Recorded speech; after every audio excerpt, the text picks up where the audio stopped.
what happens when the DM borrows a little too much. Let me describe the situation. Back in the summer of 2017, Catgirl, someone who I used to play with online, got into DMing. She eventually got her own 5e in-person group and would occasionally tell us stories about her game. Catgirl started with her personal setting, but could not be bothered to work on it. She created a post-apocalyptic barren wasteland. Only one city existed, and it was surrounded by stone wall. She did not have lore about the world before/during the apocalypse.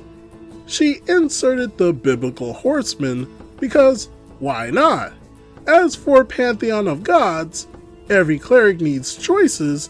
Catgirl stole my girlfriend's homebrewed pantheon and flattened her hard work into a list of names and one-word descriptions. The worst thing is that Catgirl didn't ask for permission. She only said afterwards, "I hope you don't mind I borrowed some stuff."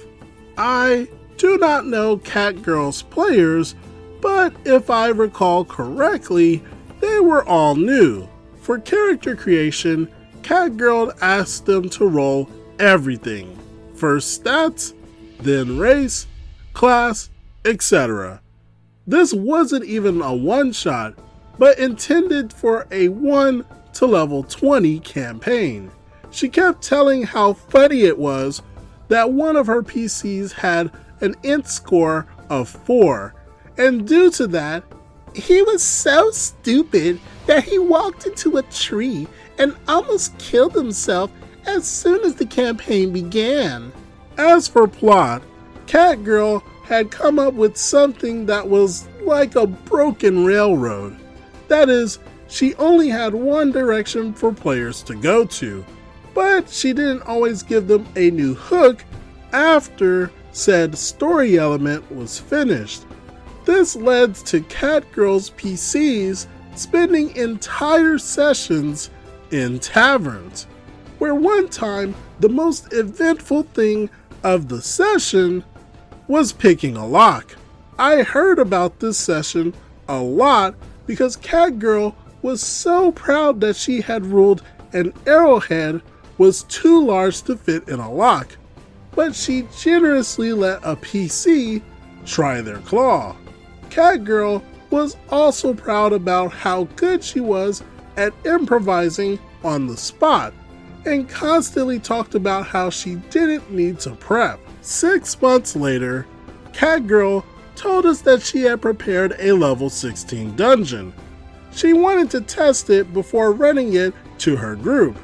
They were like level 5 back then. I made the error of believing I could give her feedback and agreed to play. The session began with a puzzle, which was a door. It was just about the first thing you would find by Googling puzzles for D&D. Through the door is the dungeon Catgirl had advertised. She tells us that she took it from some random dungeon generator online, and it's still work in progress. We spent a couple of hours looking at empty rooms and hallways. There was no story, no monsters, and no loot. Eventually we came to a locked door. Seeing that so far Catgirl hadn't described anything useless, we assumed the door was important and opened it. Behind it was a dead end and a monster. The monster was a homebrew Catgirl had taken from Pinterest, and it was horrible. It took ages for 4 level 16 characters to down the monster, and it never posed a real threat to us. When the monster died, we walked through more empty rooms, and the story ended. Catgirl didn't listen to any feedback. She never ran the dungeon for her group, and the group disbanded due to scheduling conflicts. Or so Catgirl said. As a DM, it's fine to look for inspiration. Not everything is going to be original or even good. But to try to be a DM with no prep is a foolish notion.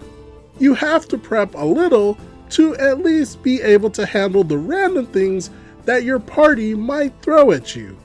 If you don't prep, then you will end up heavily railroading and making players' choices feel useless.